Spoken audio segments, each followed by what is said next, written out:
So, statistically speaking, the quiet, well-lit suburban street you live on right now is, well, it's the absolute perfect camouflage for extreme violence. Right. It really is. I mean, just take a second and look out your window right now. Yeah. You might see like a neatly manicured lawn or a locked front door, maybe a neighborhood watch sign or, a security camera perched above a garage. Exactly. All those little signs of security. Right. We engineer these environments specifically to keep danger out. We build this physical and social infrastructure to act as a barrier. Because we're totally convinced that the real horrors of the world are safely confined to the dark alleys of a city, Yeah. or like the plot of a horror movie. Yeah, exactly. But today, we're doing a deep dive into a really chilling video transcript we've been reviewing. It's called Real Horror Stories That Actually Happened. And the reality it presents is just, it's deeply unsettling. It is. The core mission of our deep dive today is to explore how the very environments we build to feel safe, they don't actually repel predators. No, they don't. They are the exact tools predators use to become totally invisible, which is just wow. It completely upends our entire concept of threat assessment. I mean, we are so conditioned to believe that violence is an external force, right? Right, like something chaotic that intrudes upon our safe spaces from the outside. Precisely. Yeah. But when you actually analyze the history of mass casualty events and serial predation, you find the exact opposite. You do. The structure of our society doesn't fail to stop the monster. It actively, albeit unintentionally, provides the perfect habitat for them. Yeah. The camouflage isn't a mask the killer wears. The camouflage is the neighborhood itself. It's Yeah. the bureaucracy. It's the crowd. And we're going to trace how this concept of environmental camouflage has evolved over like the last 150 years. Because the pathology itself, the human capacity for extreme violence, Yeah. that hasn't really changed at all. Right. What changes is the camouflage. Okay, let's unpack this. Yeah, let's do it. Because to understand how we got to this modern era of invisible threats, we really have to look at the birth of the phenomenon. We have to go back to the late summer of 1888. 1888, the slums of the Whitechapel district in East London. Right. Over the course of a few incredibly brutal months, 5 women were mutilated and murdered. Jack the Ripper. Everyone knows the name. Yeah, and the traditional narrative always focuses on the gruesome nature of the crimes. But what the source points out as actually revolutionary here is the geography of those crimes. Yes, the geography is key. Whitechapel in 1888 was an environment of unprecedented density. I mean, almost incomprehensible by today's standards. This is packed. Right. Exactly. You had hundreds of thousands of people jammed into this labyrinth of narrow streets, lodging houses, and totally dark alleys. Because the Industrial Revolution had drawn these massive transient populations into the city all at once. Right. And this created a brand new sociological phenomenon, the crushing anonymity of the urban crowd. Which is so interesting because before this, if a murder happened in a village or like a small town, everyone knew everyone. Precisely. The suspect pool was incredibly localized. There was a tight web of interpersonal relationships to investigate. Yeah, the concept of stranger danger barely existed back then. It really didn't. Because stranger-on-stranger murder was incredibly rare, violence was intimate, but in Whitechapel, you suddenly have this absolute sea of strangers. Right. I keep thinking about this in terms of signal processing. If you imagine the killer as a signal, the 19th century industrial city was the ultimate cryptographic noise. That is a great way to look at it. The sheer volume of people, the constant movement, the transient labor. Yeah. It created so much chaotic data that it was mathematically impossible for the authorities to isolate the signal of the killer. The killer didn't have to flee to a remote forest. He simply took a single step back into the crowd and just vanished. Vanished. And we have to remember the mechanics of law enforcement at the time. The Metropolitan Police were entirely unequipped for this kind of urban predation. Right. They were basically trained to break up pub brawls and arrest pickpockets, right? Exactly.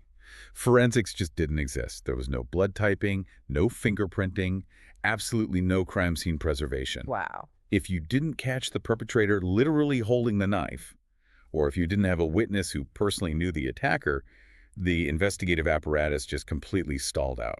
Which created a massive, terrifying void for the public. It did. Because here is a predator operating with total impunity, utilizing the very structure of the modern city as a shield. Right. And when the police have absolutely zero suspects, when they can't even explain how the killer is moving through these crowded streets unseen. That empty space in the investigation has to be filled by something. And the source notes it was filled by mass media hysteria. Exactly. This era coincided with the rise of the penny dreadfuls, those cheap, highly sensationalized tabloid newspapers. Because there were no facts, no suspects, and no logical explanations, the newspapers just, well, they manufactured a myth. They absolutely did. They published sensational theories. They printed forged letters, supposedly written by the killer. Right, the Dear Boss letters and all that. Exactly. And they elevated this anonymous predator into this sort of supernatural bogeyman. They effectively birthed the legend of the modern serial killer right there. They really did. But this raises a huge question that I was thinking about. Did the Ripper actually invent a new kind of pathology? Or did he just look at the design of the industrial city and realize, oh, this is a weapon I can use? Well, according to the text, the pathology itself is ancient. The desire to kill, the sadism that has existed as long as humanity has existed. Right. What was invented in 1888 was the methodology of survival. It was the sudden realization that geographical isolation, like hiding out in the woods, was no longer necessary to commit horrific acts. The urban center proved that you just needed enough people around you to render yourself invisible? Exactly. The crowd was the new jungle. The crowd was the jungle. Wow. And while the Ripper eventually vanished, the template he established permanently altered the landscape of crime. So, if the crowded city becomes the perfect physical cover, human behavior dictates that people are going to react to that. Right. There's always a reaction. Over the next century, we see this massive geographical shift. People decided that the density of the city was the actual problem. Yeah, they wanted to escape the cryptographic noise, to use your term. Exactly. So they moved outwards. They created an entirely new environment predicated on the idea of safety through separation. The suburb. The suburb. The mid to late 20th century saw the massive explosion of suburban sprawl. And not just in America, but globally. Right. And the core philosophy of the suburb is containment. Yes. You have your own house, your own yard, your own property line. The assumption was that by eliminating the chaotic density of the urban slum, you eliminate the camouflage for the predator. But the predator just adapts. They always do. Which brings us to one of the most deeply unsettling case studies we have in the source material. The Tokyo suburbs between 1988 and 1989. Right. The Japanese economic boom had created these massive, sprawling bedroom communities. Exactly. Rows and rows of identical houses where businessmen commuted to the city, leaving these neighborhoods virtually silent during the day. And into this totally engineered, perfectly quiet environment walks Tsutomu Miyazaki. Yeah, Miyazaki murdered 4 preschool girls in these quiet, highly regulated neighborhoods. And the details of how he operated completely dismantled the illusion of suburban safety. He really do. He didn't break in during the dead of night like a movie villain. No. He interacted with these children in broad daylight, in an environment where everyone assumed they were perfectly safe, simply because of where they lived. There is one specific detail from the transcript about Miyazaki that is incredibly hard to even process. Horrific. After murdering a 4-year-old victim, he placed some of her partial remains into a cardboard box. He put photographs inside the box, and then he literally walked it up to the family's front door and left it on their porch. It is an act of supreme psychological terror. It's unimaginable. But what's fascinating here is, analytically speaking, what it demonstrates is a complete penetration of the domestic shield. Right. The front porch of a suburban home is the ultimate symbol of security. Exactly. It's where the welcome mat is. It's the boundary line between the dangerous outside world and the safe interior. So by delivering that box, he was proving that the boundary didn't actually exist. Precisely. But how does he manage to do that? How does a serial predator operate in a Japanese suburb where the culture is intensely focused on community observation and conformity? That's a great question. Because we talked about the Ripper hiding in the noise of a million people. Miyazaki didn't have noise. He was in a quiet neighborhood. He used a totally different kind of cognitive blind spot.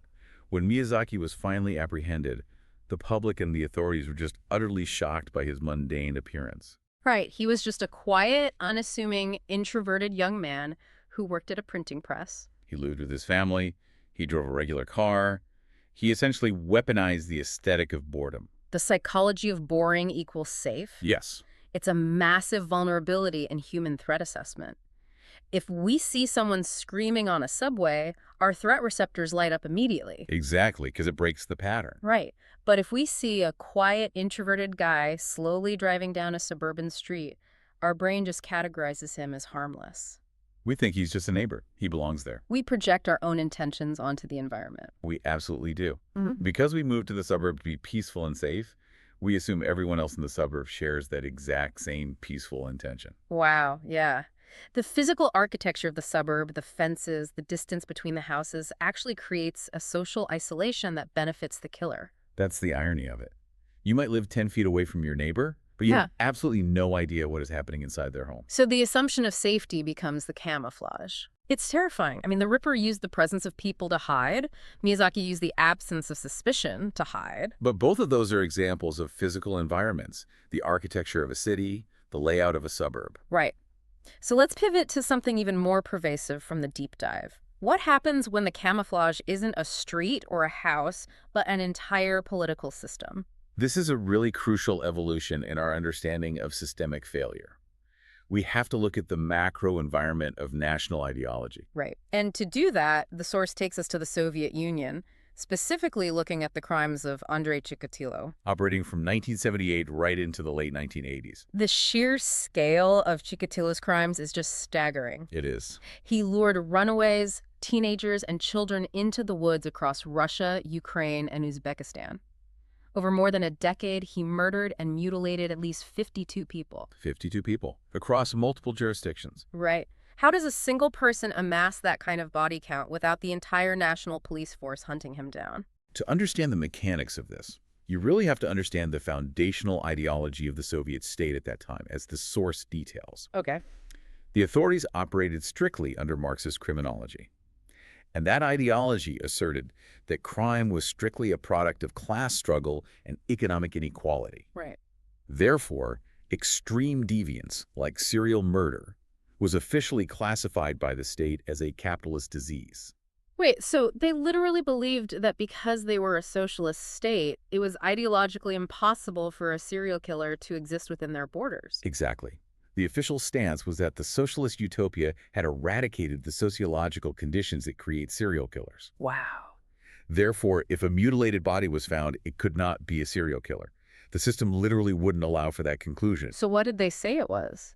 It had to be an isolated incident. It had to be a crime of passion or the work of a mentally handicapped individual or just a bizarre accident. It's exactly like a computer's antivirus software. How do you... Well, if you have a devastating piece of malware corrupting your hard drive, your antivirus is supposed to catch it. Right. But if the developers of that software hard-coded a rule that literally says malware type X does not exist, the scanner will just ignore it. That's a perfect analogy. It will see the corrupted files, it will see the bodies, but it is fundamentally incapable of recognizing the pattern because its foundational code prevents it from seeing reality. That perfectly describes the Soviet militia, the police force. They were bureaucratically blinded. Yeah. And the mechanics of this blindness were highly operational. Police departments had to maintain near-perfect crime clearance rates to prove the superiority of the Soviet system. Oh, of course. Statistics over reality. Exactly. So if a jurisdiction had an unsolved murder that looked like a serial killing, they absolutely wouldn't call the neighboring jurisdiction to compare notes. Because sharing files would mean admitting a failure. Right. They would suppress the statistics, classify the murder as a singular event, and close the file. And Chikatilo figured this out. He did. He exploited that exact firewall between jurisdictions. So he would travel endlessly on the railway system, right?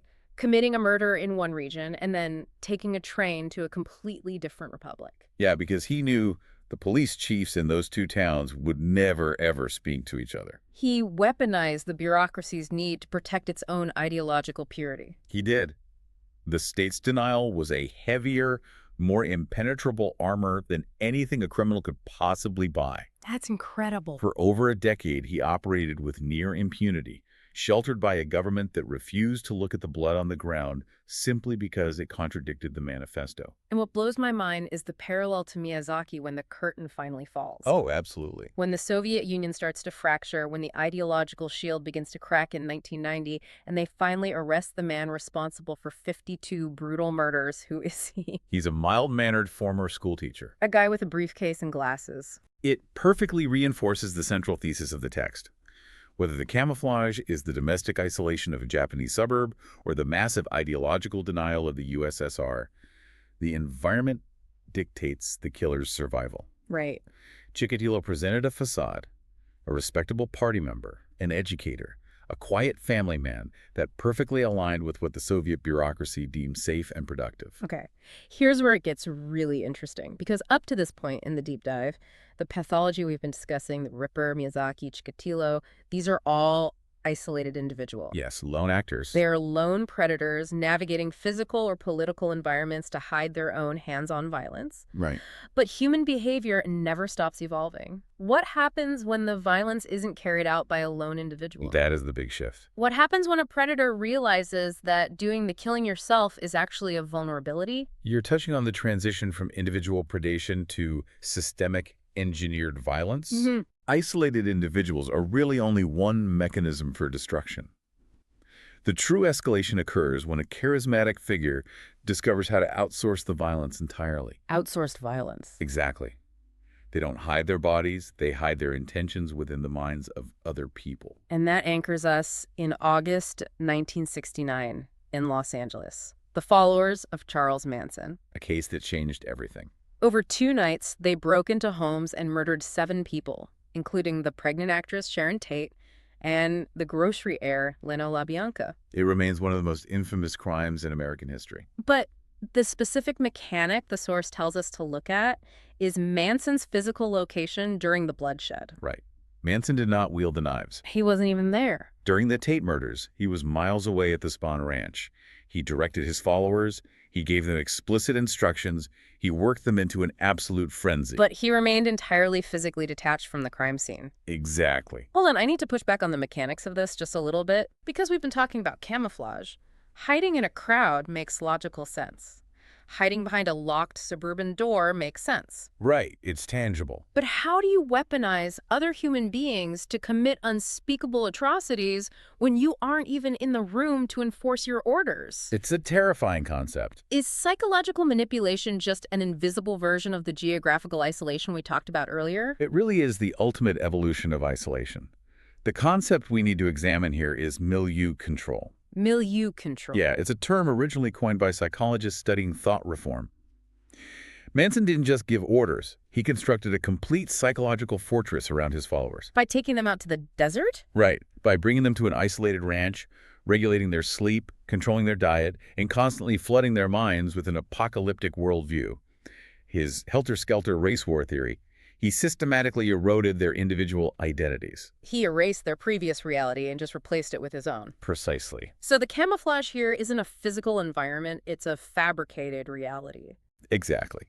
To the followers, breaking into that house wasn't just a random act of sadism. No. No. Within the psychological fortress Manson had built, they genuinely believed they were executing a necessary mission to trigger a global apocalypse that they alone would survive. Wow.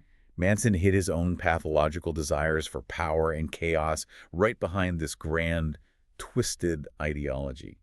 The worldview itself was the camouflage. It shielded the horrific nature of the acts from the very people committing them. That's exactly it. You isolate their minds, you sever their connection to objective reality, and suddenly physical distance doesn't even matter. Not at all. You can be miles away, technically perfectly clean of the physical evidence, but you are the undeniable architect of the slaughter. Yes. But Manson was really just the prototype for the specific kind of outsourcing, right? Because if you can control 5 people in a living room in Los Angeles, there's no mathematical limit to how many minds you can hack. That is the terrifying trajectory of this evolution. Manson proved the concept on a micro scale. But over the following decade, the capacity of charismatic leaders to compel violence escalated to an industrial scale. If you can establish absolute obedience, the destruction expands exponentially. Which brings us to a date that fundamentally altered our understanding of group psychology. November 18th, 1978. Jonestown. The People's Temple settlement in Jonestown, Guyana. This was a settlement built deep, deep in the South American jungle. About as isolated as you can get. And the facts of that day are almost too massive to process. Jim Jones, sensing that his control was slipping after a visit from a U.S. congressman, ordered his entire congregation to consume a fruit punch laced with cyanide. This is devastating. 918 people died. The scale of Jonestown forces us to look deeply at the actual mechanics of compliance. Right, because how do you get nearly 1,000 people to simultaneously agree to communal death? The answer lies in the intersection of extreme geographical isolation and relentless psychological conditioning. Like Manson, but on steroids. It's exactly. Jones moved his followers to Guyana specifically to sever them from any counter-narrative. There was no media, no family, no outside observers. Right. His voice over the loudspeaker was the entirety of their reality, day in and day out. But it goes beyond just hearing his voice, the details in the text of how the poison was administered. It destroys any illusion that this was a peaceful, collective decision. It absolutely was not peaceful. It was an orchestrated massacre, heavily reliant on fear. Yeah. Jones had conducted White Knights, essentially suicide drills, for months leading up to the final event.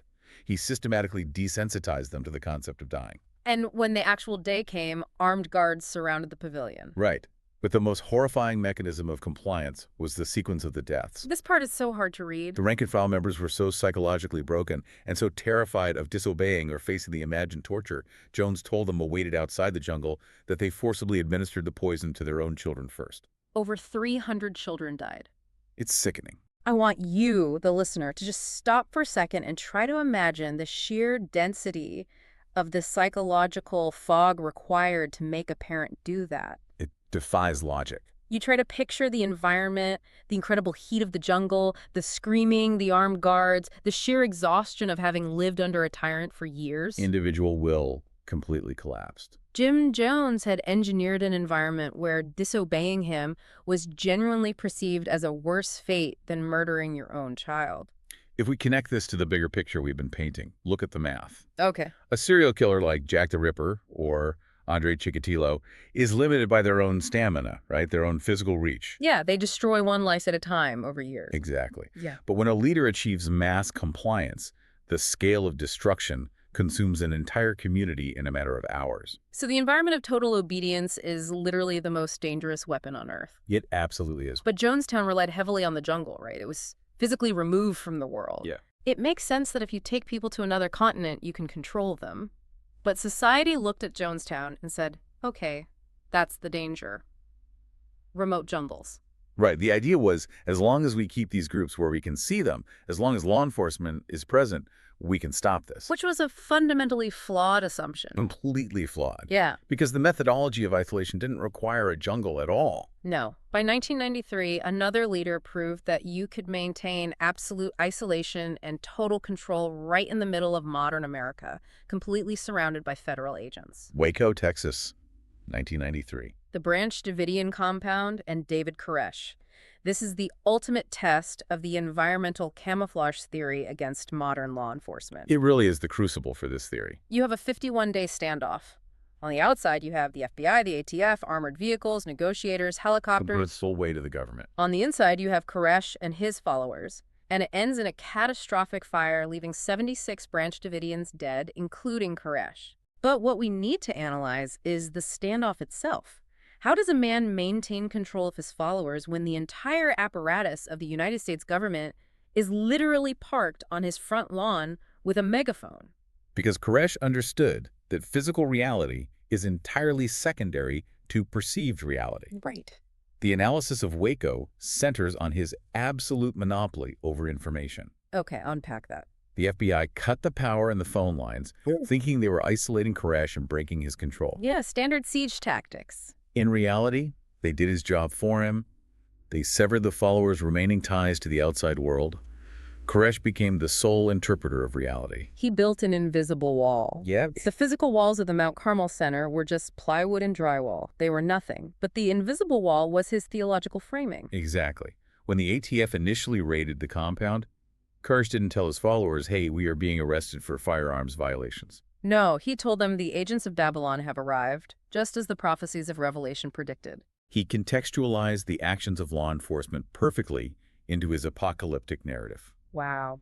Every time the FBI drove a tank over their cars or blasted terrible music over the loudspeakers to sleep deprive them, It simply validated Koresh's we teachings. proved him right. He told them the outside world was demonic and intent on their destruction.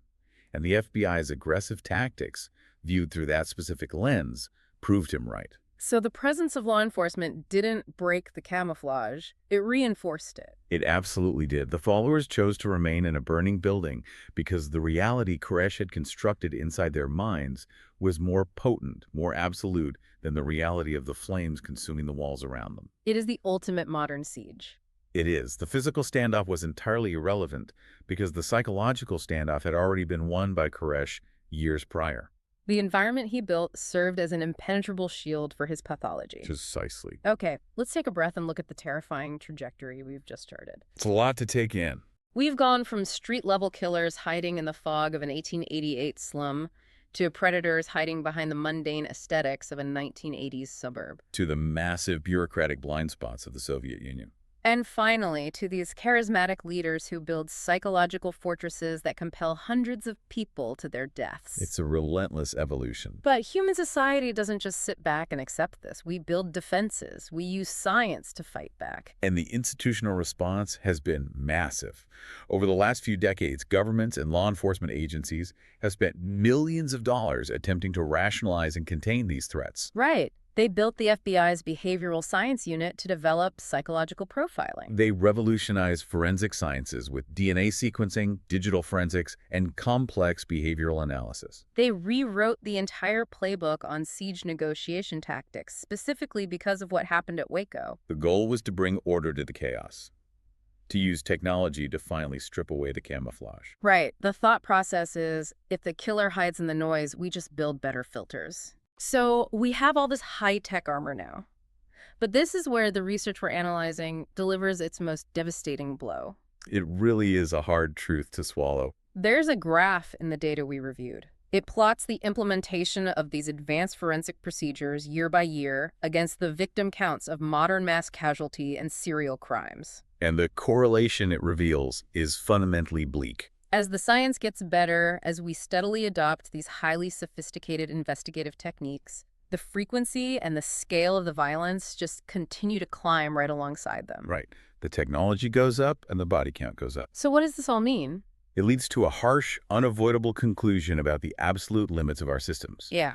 Building a psychological profile of an active shooter, or drafting a flawless hostage negotiation protocol, or having the ability to sequence microscopic touch DNA, none of these things actually eradicate the pathology. Are we just kidding ourselves? Are we just getting really, really good at taking high-tech notes on tragedies rather than actually stopping them? That is precisely the systemic failure we are looking at. We have confused categorization with prevention. Categorization with prevention. That's a huge distinction. It is inductive profiling, where we build a model of a killer based on the traits of past killers that only works if the camouflage stays the same. Right, but as we've seen, the pathology constantly adapts to the new environment. Exactly. Modern sciences allow us to perfectly diagram the tragedy after it has occurred. We can tell you exactly what kind of childhood the killer had. We can trace the exact trajectory of the bullet.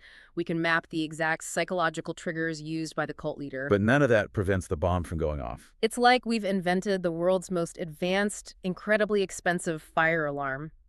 But it's wired to only go off after the house has already burned to the foundation. That's a painfully accurate way to put it. We can sift through the ashes and tell you exactly how hot the fire burned and what room it started in and what accelerant was used. But we completely failed to stop the house from burning down in the first place. Because the core dynamic established in 1888 remains entirely unbroken. Right. A killer fading into the crowd, the predator hiding in the mundane suburb, the leader manipulating the vulnerable. These are not historical anomalies. They're a continuous adapting force. Exactly. We have refined our methods for documenting the horror, but we have not fundamentally altered the predator's ability to find cover. Wow. As long as there is an environment, be it physical architecture, political bureaucracy, or the human mind itself, there will be a pathology that figures out how to wear it like a second skin. Wow. Okay. When you step back and look at the entire landscape we've covered today, it fundamentally alters how you perceive the world. It really does. It changes everything. We started in the labyrinth of Victorian London, watching a killer turn the newly formed urban crowd into a weapon of invisibility. Then we moved to the immaculate, quiet streets of Tokyo, where the assumption of safety became the very thing that got people killed. We looked at the terrifying scale of Soviet bureaucracy, where an entire government chose to go blind rather than admit a flaw in their ideology. And then we tracked the darkest evolution of all, outsourced violence. Right. The psychological hacking of Charles Manson, the engineered mass death of Jim Jones in the jungle, and the invisible, impenetrable information walls built by David Koresh right in front of the FBI. It's a heavy journey. It makes you question everything, and I want to bring this directly to you listening right now. Think about the environments you navigate every single day. Your quiet neighborhood, your office building. The social media ecosystems you exist in, the communities you trust. How much of your feeling of safety is based on the actual verifiable absence of danger? And how much of it is just a cognitive bias? Exactly. How much of your security is just an assumption, the comforting illusion that because a place looks peaceful, it must actually be peaceful? It is the most vital question we can ask ourselves. Yeah. Because if our best technology, our most advanced forensics and behavioral sciences, really only serve to track the aftermath of violence, Right. and if we know that these destructive patterns are constantly actively adapting to find new camouflage, it leaves us staring at a deeply unsettling horizon. Where are we heading? Look at where society is heading.